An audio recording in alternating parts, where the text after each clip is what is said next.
അസ്സലാമു അലൈക്കും വറഹ്മത്തുള്ളാഹി വബറകാതുഹു. ബിസ്മില്ലാ അൽഹംദുലില്ലാ അസ്സലാത്തു വസ്സലാമു അലാ റസൂലില്ലാ വഅലാ ആലിഹി വസഹ്ബിഹി വസല്ലമ തസ്ലീമൻ കസീറ. അമ്മാ ബഅദ്. സ്നേഹസമ്പന്നരായ QEP പരിശുദ്ധ ഖുർആനിൻ്റെ പഠിതാക്കളെ, സഹോദരന്മാരെ, സഹോദരിമാരെ, പരിശുദ്ധ ഖുർആനിലെ സൂറത്തുൽ ഖസസിൻ്റെ ആദ്യത്തെ 12 ആയത്തുകളാണ് കഴിഞ്ഞ ക്ലാസ്സുകളിലൂടെയായി നമ്മൾ പഠനവിധേയമാക്കിയത്. ഇൻഷാ അല്ലാഹ് ഇന്നത്തെ ക്ലാസ്സിൽ 13 മുതലുള്ള ആയത്തുകളാണ് ഇൻഷാ അല്ലാഹ് നമ്മൾ വിശദീകരിക്കാനായി ഉദ്ദേശിക്കുന്നത്. മഹാനായ മൂസാ നബി അലൈഹിസ്സലാമയുടെ ചരിത്രത്തിലൂടെയാണ് നാം കടന്നുപോയിക്കൊണ്ടിരിക്കുന്നത്. ധിക്കാരിയായ ഭരണാധികാരിയായിരുന്ന ഫിർഔനിൻ്റെ നാട്ടിൽ ജനിക്കുകയും എന്നാൽ ഇസ്രായേലിൽപ്പെട്ട കുഞ്ഞുമക്കളെ, ആൺമക്കളായിട്ടുള്ള ആളുകളെ അവരുടെ ജനനശേഷം വധിച്ചു കളയണമെന്നുമുള്ള ഉത്തരവിട്ടിരുന്ന ആ രീതിയിലുള്ള നിയമങ്ങൾ നടപ്പാക്കിയിരുന്ന പ്രത്യേകമായ കാലഘട്ടത്തിലാണ് മഹാനായ മൂസാ നബി അലൈഹിസ്സലാം ആ നാട്ടിൽ ജനിച്ചു വീഴുന്നത്. പേടി കാരണം മഹാനായ മൂസാ നബിയുടെ മാതാവ് അവരെ പുഴയിൽ ഒരു പെട്ടിയിലാക്കി ഒഴുക്കിക്കളയുകയും തൻ്റെ സഹോദരി, മൂസാ നബിയുടെ സഹോദരി മൂസാ നബി അലൈഹിസ്സലാമയെ പിന്തുടരുകയും അങ്ങനെ ഫിർഔനിൻ്റെ കയ്യിൽ ആ കൊട്ടാരത്തിലെത്തിയതും ശേഷം കുട്ടി മുല കുടിക്കാൻ വിസമ്മതിച്ചപ്പോൾ അതിൽ ഞാൻ നിങ്ങൾക്ക് പറ്റിയ ഒരാളെ കാണിച്ചു തരാമെന്ന് പറഞ്ഞുകൊണ്ട് മൂസാ നബിയുടെ സഹോദരി മൂസാ നബിയുടെ മാതാവിനെ തന്നെ ഫിർഔനിനും കൂട്ടാളികൾക്കും പരിചയപ്പെടുത്തി കൊടുക്കുന്നത് വരെയുള്ള ഭാഗമാണ് നമ്മൾ വിശദീകരിച്ചത്. അതിന് ശേഷമുള്ള 13ാമത്തെ ആയത്ത് മുതലാണ് ഇൻഷാ അല്ലാഹ് നമ്മൾ ഇന്നത്തെ ക്ലാസ്സിൽ വിശദീകരിക്കാനായി ഉദ്ദേശിക്കുന്നത്. അല്ലാഹു തുടർന്ന് പറയുകയാണ്, ഫറദദ്നാഹു ഇലാ ഉമ്മിഹി കൈ തഖറ ഐനുഹാ വലാ തഹ്സൻ വലിതഅലമ അന്ന വഅദല്ലാഹി ഹഖ്ഖുൻ വലാകിന്ന അക്സറഹും ലാ യഅലമൂൻ.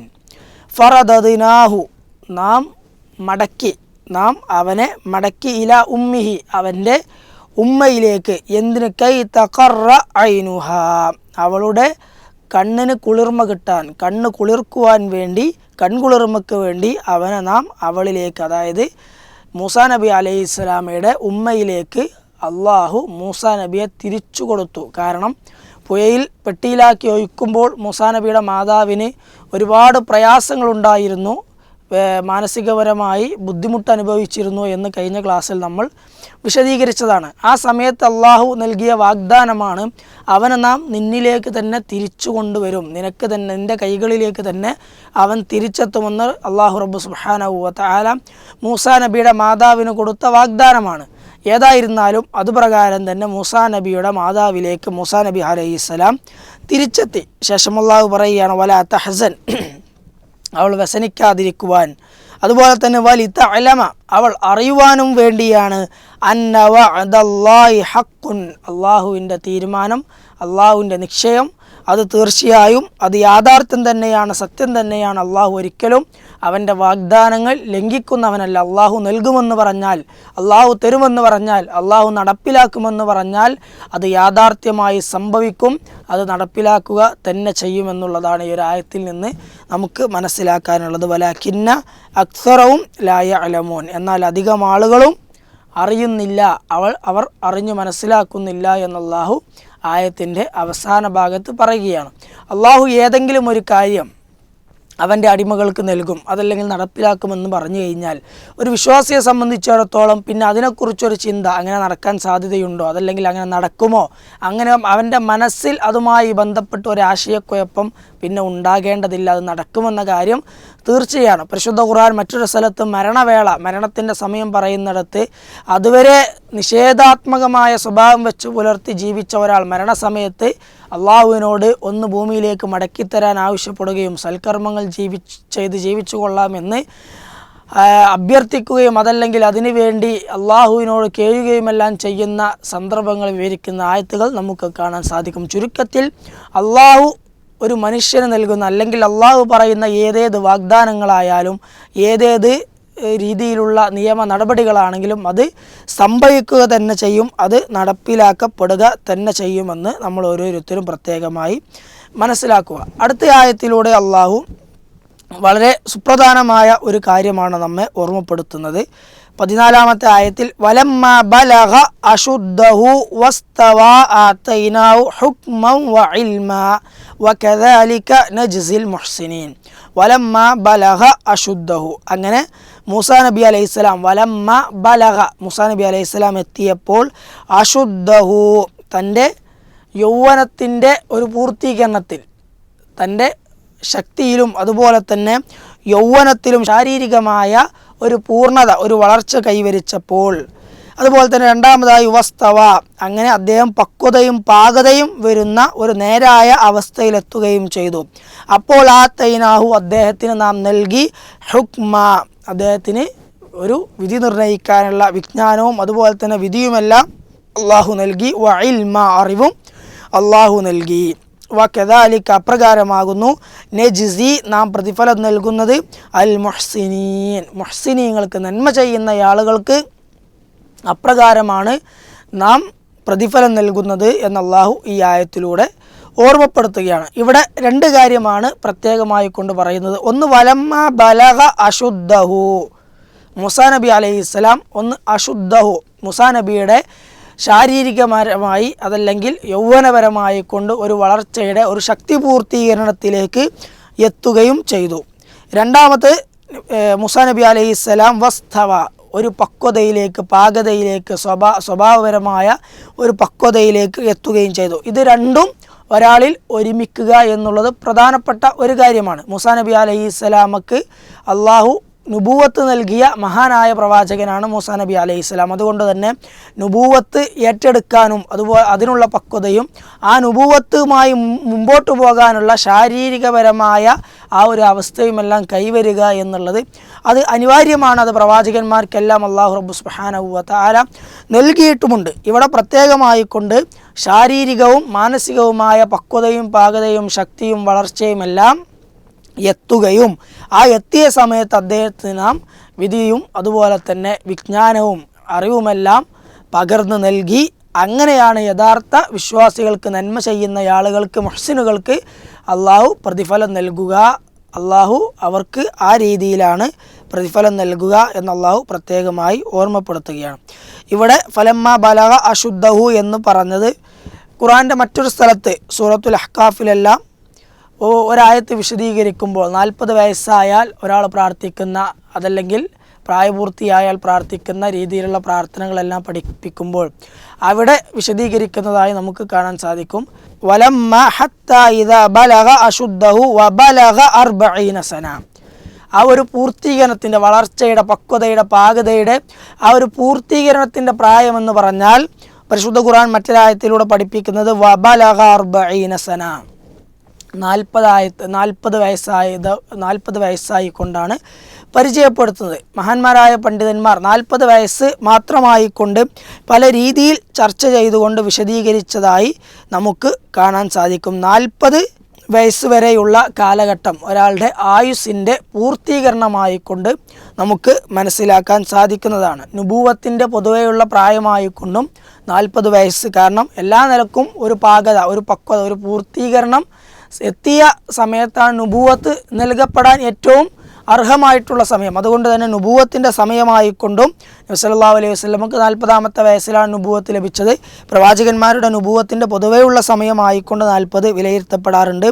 അതോടൊപ്പം തന്നെ നിനക്ക് നാം ആയുസ് തന്നില്ലയോ എന്ന് ചോദിക്കുമ്പോൾ ആ ആയുസ്സിൻ്റെ പരമാവധി എത്രയാണ് എന്ന് ചർച്ച ചെയ്യുമ്പോൾ അവിടെയും 40 എണ്ണിയതായി നമുക്ക് കാണാൻ സാധിക്കും. 40 വയസ്സ് വരെ ഒരാൾ ജീവിച്ചു കഴിഞ്ഞാൽ പിന്നീട് അയാൾക്ക് അള്ളാഹുവിൻ്റെ അടുക്കൽ ഒരു ഉദുറ് പറയാൻ അവസരം കിട്ടിയില്ല, ചെയ്യാൻ സമയം കിട്ടിയില്ല, ആയുസ് കിട്ടിയില്ല എന്ന് പറയാൻ അയാൾക്ക് അവസരമില്ല. 40 എന്ന് പറഞ്ഞാൽ ഒരാളുടെ ആയുസ്സിൻ്റെ പൂർത്തീകരണമാണ് എന്നെല്ലാം വിശദീകരിച്ചതായിക്കൊണ്ട് നമുക്ക് കാണാൻ സാധിക്കും. അതിനാൽ ഈ ഒരു ആയത്തിൽ ഒന്നാമത് പറഞ്ഞത് വലമ്മ ബലഗ അശുദ്ധവും ശാരീരികപരമായ ഒരു പൂർത്തീകരണത്തിൽ, ഒരു യൗവന ദിശയിൽ എത്തുകയും അതുപോലെ തന്നെ വസ്തവ പക്വത കൈവരികയും ചെയ്തു. അപ്പോഴാണ് അള്ളാഹു മഹാനായ മൂസാ നബി അലൈഹിസ്സലാമക്ക് ഒരു തുറവി നൽകിയത്, അതല്ലെങ്കിൽ നുബൂവത്തുമായി ബന്ധപ്പെട്ട വിജ്ഞാനവും അതുപോലെ തന്നെയുള്ള കാര്യങ്ങളും അള്ളാഹു നൽകിയത് എന്നർത്ഥം. ഇവിടെ പ്രവാചകന് നൽകിയ ഒരു നിലവാരമുള്ള ഒരു ക്വാളിറ്റി ആയിക്കൊണ്ട് അതല്ലെങ്കിൽ ഒരു വലിയ കാര്യമായിക്കൊണ്ട് എണ്ണുന്നതാണ് ഇൽമു കൊടുത്തു എന്നുള്ളത്. ഒരു പ്രവാചകന് അതല്ലെങ്കിൽ ഒരു റസൂലിന്, ഉലുൽ അസ്മിൽപ്പെട്ട ഉന്നതനായ ഒരു നബിക്ക് അള്ളാഹു നൽകിയ ഒരു വലിയ ഒരു റഹ്മത്തായിക്കൊണ്ട്, ഒരു വലിയ അനുഗ്രഹമായിക്കൊണ്ട് ഇവിടെ എണ്ണി പറഞ്ഞത് ഇൽമാണ് എന്ന കാര്യം കൂടി നമ്മൾ ഓരോരുത്തരും പ്രത്യേകമായിക്കൊണ്ട് ശ്രദ്ധിക്കേണ്ടതാണ്. ഇൽമിൻ്റെ പ്രാധാന്യവും മഹത്വവും മതപരമായ വിജ്ഞാനം നേടുന്നതിൻ്റെ പ്രാധാന്യവും അത് എത്രത്തോളം ശ്രേഷ്ഠകരമാണ് എന്നും അത് എത്രത്തോളം പ്രാധാന്യമർഹിക്കുന്നതാണ് എന്നെല്ലാം ഈ ഒരൊറ്റ ആയത്തിൽ നിന്ന് നമുക്ക് വായിച്ചെടുക്കാൻ സാധിക്കുന്ന മറ്റൊരു കാര്യമാണ്. പ്രവാചകന്മാർക്ക് ഇൽമ് കിട്ടി എന്നുള്ളത് അള്ളാഹു നൽകിയ ഒരു വലിയൊരു ഔദാര്യമായിക്കൊണ്ട്, അനുഗ്രഹമായിക്കൊണ്ട് പരിശുദ്ധ ഖുർആനിലൂടെ അള്ളാഹു പ്രത്യേകമായി സൂചിപ്പിച്ചിട്ടുണ്ട് എങ്കിൽ സാധാരണക്കാരായ നമ്മെ സംബന്ധിച്ചിടത്തോളം നമ്മൾ പരിശുദ്ധ ഖുർആൻ പഠിക്കുകയും പാരായണം ചെയ്യുകയും അതിൻ്റെ അർത്ഥതലങ്ങളിലേക്ക് പ്രവേശിക്കുകയും ചെയ്യുന്നത് നമ്മെ സംബന്ധിച്ച് എത്രത്തോളം മഹത്വമേറിയ പ്രാധാന്യമർഹിക്കുന്ന ശ്രേഷ്ഠകരമായ കാര്യമാണ് എന്ന് നമ്മൾ ഓരോരുത്തരും സാന്ദർഭികമായി സ്വയം ആലോചിക്കുക കൂടി ചെയ്യുക. വകദാലിക നജ്സിൽ മുഹ്സിനീൻ ആയത്തിൻ്റെ അവസാന ഭാഗമാണ്. അപ്രകാരമാണ് നാം മുഹ്സിനീങ്ങൾക്ക്, യഥാർത്ഥ വിശ്വാസികൾക്ക് നാം പ്രതിഫലം നൽകുക. അള്ളാഹുവിനെ സൂക്ഷിച്ചുകൊണ്ട് അള്ളാഹുവിൻ്റെ നിയമനിർദ്ദേശങ്ങൾ അത് യഥാവിധി പാലിച്ചുകൊണ്ട് ക്ഷമിച്ചുകൊണ്ട് മുന്നോട്ട് പോവുകയാണെങ്കിൽ അള്ളാഹു അവസാനം അവന് നന്മ പ്രദാനം ചെയ്യും, പകരം നൽകും, അള്ളാഹുവിന് തുറവ് നൽകുമെന്ന കാര്യത്തിൽ യാതൊരു സംശയവുമില്ല. അവൻ്റെ പര്യവസാനം നന്മയിലായിക്കൊണ്ടായിരിക്കും. വമൻ യത്തഖില്ലാഹ യജ്അൽ ലഹു മഖ്റജ എന്ന് പരിശുദ്ധ ഖുർആനിൽ മറ്റൊരു സ്ഥലത്ത് അള്ളാഹു പറഞ്ഞത് നമ്മുടെ ഓരോരുത്തരുടെയും ഓർമ്മയിലുള്ള ആയത്ത് കൂടിയാണ്. അടുത്ത ആയത്ത് 15-ാമത്തെ ആയത്തിലൂടെ അള്ളാഹു റബ്ബ് സുബ്ഹാനഹു വ തആല മൂസാ നബിയുമായി ബന്ധപ്പെട്ട മറ്റൊരു ചരിത്രത്തിലേക്ക്, മറ്റൊരു സംഭവത്തിലേക്ക് നമ്മുടെ ശ്രദ്ധ ക്ഷണിക്കുകയാണ്. വദഖലൽ മദീനത 15-ാമത്തെ ആയത്താണ്. വദഖലൽ മദീനത, മഹാനായ മൂസാ നബി അലൈഹിസ്സലാം പട്ടണത്തിൽ അങ്ങാടിയിൽ പ്രവേശിച്ചു. സാധാരണ രീതിയിൽ ഇസ്രായേലുകാർ കിബിത്തികളാണ്, അവർ ഉന്നത വർഗ്ഗക്കാരായി അറിയപ്പെട്ടിരുന്ന ആളുകളാണ് എന്ന് നമ്മൾ കഴിഞ്ഞ ക്ലാസ്സിൽ പറഞ്ഞതാണ്. ഇസ്രായേലുകാർ പൊതുവെ ഗ്രാമപ്രദേശത്തെ ഉള്ളേരിയകളിൽ ജീവിക്കുന്ന ആളുകളാണ്. അവർ എപ്പോഴെങ്കിലുമാണ് പട്ടണത്തിലേക്ക്, അങ്ങാടിയിലേക്ക് ഇറങ്ങാറുള്ളത്. വദഖലൽ മദീനത, മൂസാ നബി അലൈഹിസ്സലാം അങ്ങാടിയിലേക്ക്, പട്ടണത്തിലേക്ക് പ്രവേശിക്കുകയും അലാ ഹീനി ഗഫ്ലത്തിൻ മിൻ അഹ്ലിഹാ, ഏത് സമയത്താണ് ജനങ്ങൾ, ആ നാട്ടുകാർ അശ്രദ്ധയിലായിരിക്കുന്ന, അവർ ഒരു അശ്രദ്ധാവേളയിലായിരിക്കുന്ന സമയത്താണ് മൂസാ നബി അലൈഹിസ്സലാം പട്ടണത്തിലേക്ക് വരുന്നത്. അതൊരു ഉച്ച സമയത്താണ് എന്നും അതല്ല സന്ധ്യാസമയത്ത് വൈകുന്നേരമാണ് എന്നെല്ലാം വിശദീകരിക്കപ്പെട്ടതായി നമുക്ക് കാണാൻ സാധിക്കും. ഏതായിരുന്നാലും ജനങ്ങളുടെ ശ്രദ്ധയില്ലാത്ത ഒരു സമയത്ത് മൂസാ നബി അലൈഹിസ്സലാം അങ്ങാടിയിലേക്ക് പ്രവേശിച്ചു. ആ അങ്ങാടിയിലേക്ക് പ്രവേശിച്ച സമയത്ത് മൂസാ നബി അലൈഹിസ്സലാം കാണുന്ന കാഴ്ച ഫവജദ ഫീഹാ റജുലൈനി, അപ്പോൾ രണ്ടാളുകളെ മൂസാ നബി അലൈഹിസ്സലാം കാണുകയാണ്. അവരുടെ പണി എന്താണ്? യഖുത്തലാനി, അവർ ആ രണ്ടാളുകൾ യഖുത്തലാനി, ആ രണ്ടാളുകൾ പരസ്പരം ശണ്ട കൂടുകയാണ്. അവർ പരസ്പരം അക്രമോത്സുകമായി പെരുമാറുന്ന, ആ രീതിയിൽ ശണ്ട കൂടുന്ന ഒരു അവസ്ഥയിൽ മൂസാ നബി അലൈഹിസ്സലാം രണ്ടാളുകളെ കാണുകയാണ്. ഹാദ മിൻ ഷിഅതിഹി, ആ രണ്ടാളിൽ ഒരാൾ മൂസാ നബി അലൈഹിസ്സലാമയുടെ കക്ഷിയിൽപ്പെട്ടയാളാണ്, അതായത് ഇസ്രായേലിൽപ്പെട്ടയാളാണ് ഒരാൾ. എന്നാൽ മറ്റേയാൾ വഹാദ മിൻ അദുവിഹി, മറ്റേയാൾ മൂസാ നബിയുടെ ശത്രുവുമാണ്, അതായത് കിബിത്തി വംശജരാണ്. കിബിത്തികൾ അടിസ്ഥാനപരമായി ഇസ്രായേലിലെ ശത്രുക്കളായി കാണുകയും അവരെ നശിപ്പിക്കണം, അവരെ ആക്രമിക്കണം, അവരെ ഇല്ലാതാക്കണം, ആ ഒരു മനോഗതിയോടുകൂടി നടക്കുന്ന ആളുകളാണ് കിബിത്തികൾ. അതുകൊണ്ട് തന്നെ അടിസ്ഥാനപരമായി കൊണ്ട് മൂസാ നബി അലൈഹിസ്സലാമക്ക് കിബിത്തി അവരുടെ ഒരു ശത്രുവായിക്കൊണ്ട് പുറമേക്ക് എണ്ണാവുന്നതാണ്. അതുകൊണ്ട് വഹാദ മിൻ ഷിഅതിഹി വഹാദ മിൻ അദുവിഹി, രണ്ടാളുകളിൽ ഒരാൾ ഇസ്രായേലിൽപ്പെട്ട മൂസാ നബിയുടെ വർഗ്ഗക്കാരനാണ്, മറ്റേയാൾ കിബിത്തികളിൽപ്പെട്ട മൂസാ നബിയുടെ വിരുദ്ധമായിട്ടുള്ള ഫിർഔനിൻ്റെ വർഗ്ഗത്തിൽപ്പെട്ടയാളുമാണ്. അങ്ങനെ ഉണ്ടായപ്പോൾ ഫസ്തഗാസഹു അല്ലദീ മിൻ ഷിഅതിഹി, ഫസ്തഗാസഹു അല്ലദീ, മൂസാ നബിയോട് സഹായം ആവശ്യപ്പെട്ടു, സഹായം അഭ്യർത്ഥിച്ചു. ആര്? ഫസ്തഗാസഹു അല്ലദീ മിൻ ഷിഅതിഹി, മൂസാ നബിയുടെ വർഗത്തിൽപ്പെട്ടയാൾ മൂസാ നബിയോട് സഹായം ആവശ്യപ്പെട്ടു.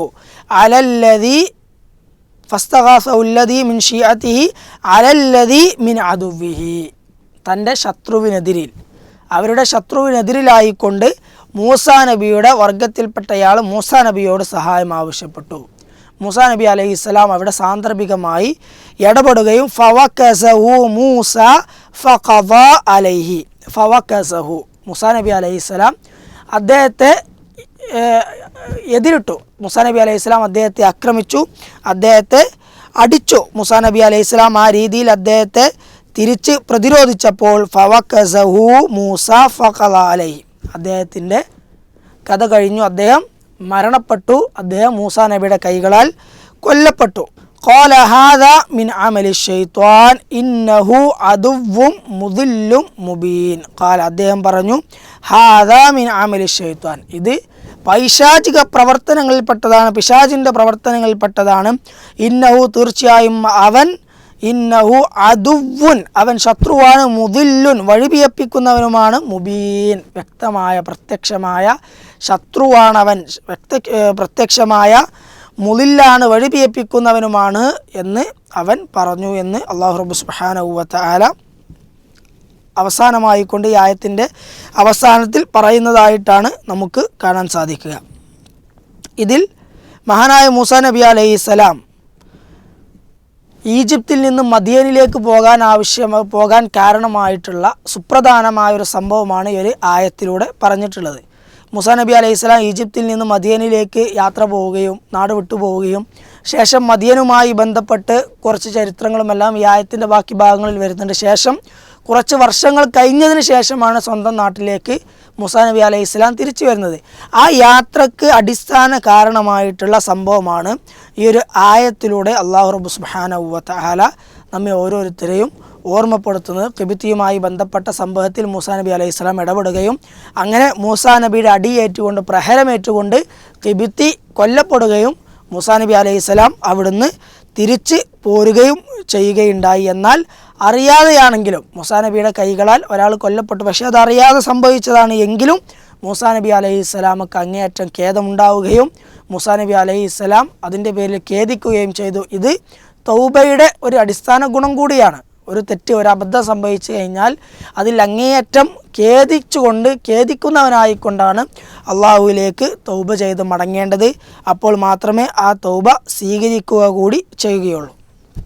ശേഷം മഹാനായ മൂസാ നബി അലൈഹിസ്സലാം ആ ഖേദത്തിൻ്റെ അടിസ്ഥാനത്തിൽ അള്ളാഹുവിനോട് പ്രാർത്ഥിക്കുന്ന പ്രാർത്ഥനയാണ് 16-ാമത്തെ ആയത്തിലൂടെ പറയുന്നത്. ഖാല, മൂസാ നബി അലൈഹിസ്സലാം പറയുകയാണ്, പ്രാർത്ഥിക്കുകയാണ്, റബ്ബി, എൻ്റെ രക്ഷിതാവേ, ഇന്നി ളലംതു നഫ്സി, തീർച്ചയായിട്ടും ഞാൻ എൻ്റെ സ്വന്തം ശരീരത്തോട്, സ്വന്തം ആത്മാവിനോട് ഞാൻ അക്രമം, അനീതി പ്രവർത്തിച്ചിരിക്കുന്നു. അതുകൊണ്ട് ഫഗ്ഫിർ ലീ, ഫഗ്ഫിർ, അതുകൊണ്ട് നീ പുറത്തു തരണം, ലീ, എനിക്ക് നീ എന്ത് തരണം, പുറത്തു തരണം. ഫഗഫറ ലഹു, അപ്പോൾ അള്ളാഹു മഹാനായ മൂസാ നബി അലൈഹിസ്സലാമക്ക് പുറത്തു കൊടുത്തു എന്നാണ്. വന്നുപോയ അബദ്ധത്തിൽ അങ്ങേയറ്റം ഖേദമുണ്ടാവുകയും റഹ്മാനായ റബ്ബിലേക്ക് തൗബ ചെയ്ത് മടങ്ങുകയും ചെയ്തപ്പോൾ മൂസാ നബി അലൈഹിസ്സലാമക്ക് അള്ളാഹു പുറത്തു കൊടുത്തു. ഫഗഫറ ലഹു, മൂസാ നബിക്ക് അള്ളാഹു പുറത്തു കൊടുത്തു. ഇന്നഹു, തീർച്ചയായിട്ടും അവൻ, അള്ളാഹു, ഹുവൽ ഗഫൂറു അർ റഹീം, ഹുവൽ ഗഫൂറു റഹീം, അള്ളാഹു അങ്ങേയറ്റം പൊറുക്കുന്നവനും കരുണാനിധിയുമാണ്. അള്ളാഹു കരുണാനിധിയുമാണ്, അതടിസ്ഥാനത്തിൽ അവൻ പൊറുക്കുന്നവനുമാണ് എന്ന് ഈ ആയത്തിലൂടെ അള്ളാഹു പഠിപ്പിക്കുകയാണ്. അത്തായിബു മിന ദംബി കമല്ലാ ദംബ ലഹു എന്നത് പ്രവാചകൻ സല്ലല്ലാഹു അലൈഹി വസല്ലമ പഠിപ്പിച്ച ഹദീസാണ്. ഒരു തെറ്റിൽ നിന്ന് ഖേദിച്ച് മടങ്ങിയ, തൗബ ചെയ്ത് മടങ്ങിയ ഒരാൾ തെറ്റ് ചെയ്യാത്തതിന് സമാനമാണ് എന്ന് മഹാനായ റസൂലുള്ളാഹി സ്വല്ലല്ലാഹു അലൈഹി വസല്ലം പഠിപ്പിച്ചത് സാന്ദർഭികമായി നമ്മുടെ ഓർമ്മയിൽ ഉണ്ടായിരിക്കുക. ഇവിടെ മൂസാ നബി അലൈഹിസ്സലാം പ്രയോഗിച്ച പ്രയോഗം ഖാല റബ്ബി ഇന്നി ളലംതു നഫ്സി എന്നാണ്. ഞാൻ എൻ്റെ സ്വന്തം ശരീരത്തോട്, ആത്മാവിനോട് അക്രമം പ്രവർത്തിച്ചു. ഇവിടെ മൂസാ നബി ആക്രമിക്കപ്പെട്ടിട്ടില്ല. മൂസാ നബി സ്വന്തമായിക്കൊണ്ട് സ്വന്തം ശരീരത്തെ മുറിവേൽപ്പിച്ചിട്ടില്ല. പക്ഷേ എന്നിട്ടും മറ്റൊരാൾ എന്നെക്കൊണ്ട്, തൻ്റെ കൈകളാൽ ഒരാൾ കൊല്ലപ്പെടുകയും ആക്രമിക്കപ്പെടുകയും ചെയ്തപ്പോൾ, തെറ്റ് സംഭവിച്ചപ്പോൾ ആ തെറ്റിനെ സ്വന്തത്തോടുള്ള അക്രമമായിക്കൊണ്ടാണ് മൂസാ നബി അലൈഹിസ്സലാം ഇവിടെ വിശേഷിപ്പിക്കുന്നത്. അതുകൊണ്ട് തന്നെ നമ്മൾ ഓരോരുത്തരും ഏതെല്ലാം രീതിയിൽ അബദ്ധങ്ങൾ നമ്മുടെ ചിന്തകളാൽ, നാവുകളാൽ, കേൾവികളാൽ, സംസാരം കൊണ്ട്, അതുപോലെ തന്നെ ശാരീരിക അവയവങ്ങൾ കൊണ്ട്, കാലുകൊണ്ട്, കൈകൊണ്ട്, അങ്ങനെ നമ്മൾ ഏതെല്ലാം രൂപത്തിൽ അബദ്ധങ്ങൾ ചെയ്യുന്നുവോ ആ അബദ്ധങ്ങളെല്ലാം സ്വന്തത്തോട് ചെയ്യുന്ന അക്രമമാണ് എന്ന് അടിസ്ഥാനപരമായി കൊണ്ട് നമ്മൾ ഈ ആയത്തിൽ നിന്ന് മനസ്സിലാക്കുക. അതുകൊണ്ടാണ് തൻ്റെ കയ്യാൽ ഒരു ഖിബ്തി കൊല്ലപ്പെട്ടപ്പോൾ അത് ളലംതു നഫ്സി, അല്ലാഹുവേ, ഞാൻ എൻ്റെ സ്വന്തം ആത്മാവിനോടിതാ തെറ്റ് ചെയ്തിരിക്കുന്നു, അക്രമം ചെയ്തിരിക്കുന്നു എന്ന് പറഞ്ഞുകൊണ്ട് മൂസാ നബി അലൈഹിസ്സലാം തൗബ ചെയ്ത് മടങ്ങാനുള്ള കാരണം.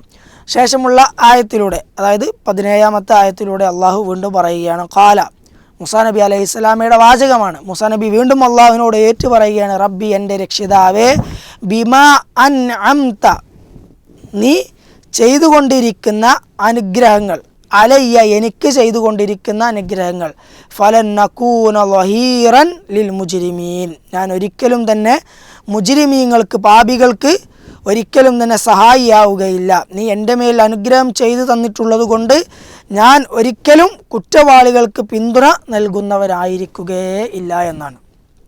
അള്ളാഹു മൂസാ നബി അലൈഹി സ്വലാമക്ക് നൽകിയ അനുഗ്രഹങ്ങളെ മുന്നിൽ വെച്ചുകൊണ്ട്, ആ അനുഗ്രഹങ്ങൾ ചെയ്തു തന്ന അനുഗ്രഹങ്ങൾ എനിക്ക് നൽകിയ റഹ്മാനായ റബ്ബിനെ ധിക്കരിക്കുക എന്നുള്ളത് അസാധ്യമാണ് എന്നും, അതുകൊണ്ട് തന്നെ ഞാൻ അള്ളാഹുവിനെ ഒരിക്കലും തന്നെ ധിക്കരിക്കുകയില്ല, അതല്ലെങ്കിൽ കുറ്റവാളികൾക്ക് പിന്തുണ പ്രഖ്യാപിച്ചുകൊണ്ട് ഞാനൊരു അബദ്ധം ചെയ്യുകയില്ല എന്ന് ഒരു പൊതുതത്വ മഹാനായ മൂസാ നബി അലൈഹി സ്വലാം ഈ ഒരു ആയത്തിലൂടെ പഠിപ്പിക്കുകയാണ്. നമ്മൾ ഓരോരുത്തരും റഹ്മാനായ റബ്ബ് ചെയ്തു തന്ന ഏതെങ്കിലും ഒരു അനുഗ്രഹത്തെ ദുരുപയോഗം ചെയ്തുകൊണ്ടല്ലാതെ ഒരു തിന്മ ചെയ്യാൻ നമുക്ക് സാധിക്കുകയില്ല. ഒരു തിന്മ ചെയ്യണമെങ്കിൽ അള്ളാഹുവിൻ്റെ ഏതെങ്കിലും ഒരു അനുഗ്രഹത്തെ നമ്മൾ ഉപയോഗപ്പെടുത്തണം. അതായത് അള്ളാഹുവിനെ ധിക്കരിക്കാൻ അള്ളാഹു നൽകിയ ഒരു അനുഗ്രഹത്തെ ഉപയോഗപ്പെടുത്താതെ നമുക്ക് അള്ളാഹുവിനെ ധിക്കരിക്കാൻ ഒരിക്കലും സാധിക്കുകയില്ല. അതുകൊണ്ട് അള്ളാഹുവിൻ്റെ അനുഗ്രഹങ്ങളെക്കുറിച്ച് കൃത്യമായി കൊണ്ട് ബോധ്യമുണ്ടാവുകയും ആ അനുഗ്രഹങ്ങളെ തിരിച്ചറിയുകയും ആ അനുഗ്രഹങ്ങളുടെ വില, ആ അനുഗ്രഹങ്ങളുടെ മൂല്യം മനസ്സിലാക്കുകയും ചെയ്ത ഒരാളെ സംബന്ധിച്ചിടത്തോളം ഒരിക്കലും തന്നെ ആ അനുഗ്രഹം ഉപയോഗപ്പെടുത്തിക്കൊണ്ട് ഒരു തിന്മ ചെയ്യുക എന്നുള്ളത് അസാധ്യമാണ്. ഇവിടെ മൂസാ നബി അലൈഹി സ്വലാം കുറ്റവാളികൾക്കൊരിക്കലും ഞാനൊരു സഹായിയാവുകയില്ല എന്ന് പറഞ്ഞത് പ്രത്യേകമായി കൊണ്ട് നമ്മൾ ശ്രദ്ധിക്കേണ്ടതാണ്. കുറ്റം ചെയ്ത ആളുകളെ ന്യായീകരിക്കുന്നതും കുറ്റം ചെയ്ത ആളുകൾക്ക് പിന്തുണ പ്രഖ്യാപിക്കുന്നതും അവരെ പിന്താങ്ങുന്നതും അതും കുറ്റമാണ് എന്ന് മാത്രമല്ല, അവർ കാരണം നമ്മൾ കൂടി സമൂഹത്തിൽ കുറ്റവാളിയായി അറിയപ്പെടാനും അറിയാതെ ഒരു വേള നമ്മൾ അബദ്ധത്തിൽ ചെന്ന് ചാടാനുമെല്ലാം അത് കാരണമാകും എന്നുകൂടി നമ്മൾ ഈ ഒരു ആയത്തിൽ നിന്ന് മനസ്സിലാക്കുക. അല്ലാഹു റബ്ബ് സുബ്ഹാനഹു വ തആല കൂടുതൽ പഠിക്കുവാനും അതുപോലെ തന്നെ അതനുസരിച്ച് കൊണ്ട് ജീവിതത്തെ ക്രമപ്പെടുത്താനുമുള്ള മഹാ തൗഫീഖ് നമുക്ക് ഏവർക്കും നൽകി അനുഗ്രഹിക്കുമാറാകട്ടെ. ഇൻഷാ അല്ലാഹ് അടുത്ത ആയത്ത് 18-ാമത്തെ ആയത്ത് മുതലുള്ള ഭാഗങ്ങൾ ഇൻഷാ അല്ലാഹ് നമുക്ക് അടുത്ത ക്ലാസ്സിൽ വിശദീകരിക്കാം. മൂസാ നബി അലൈഹിസ്സലാം വീണ്ടും ആ രീതിയിലുള്ള ഒരു സന്ദർഭത്തിൽ, ഒരു സാഹചര്യത്തിൽ ഉൾപ്പെടുകയും ശേഷം അത് കാരണമായിക്കൊണ്ട് ആ നാട്ടിൽ നിന്ന് നാട് വിടേണ്ടി വരികയും ചെയ്യുന്ന ഭാഗങ്ങളാണ് അടുത്ത ആയത്തുകളിലൂടെ വിശദീകരിക്കപ്പെടുന്നത്. ഇൻഷാ അല്ലാഹ് അടുത്ത ക്ലാസ്സിൽ വിശദീകരിക്കാവുന്നതാണ്. അള്ളാഹു പഠിക്കാനുള്ള, കൂടുതൽ വായിക്കാനും കൂടുതൽ അറിയാനുമുള്ള മഹാ തൗഫീഖ് നൽകി അനുഗ്രഹിക്കുമാറാകട്ടെ.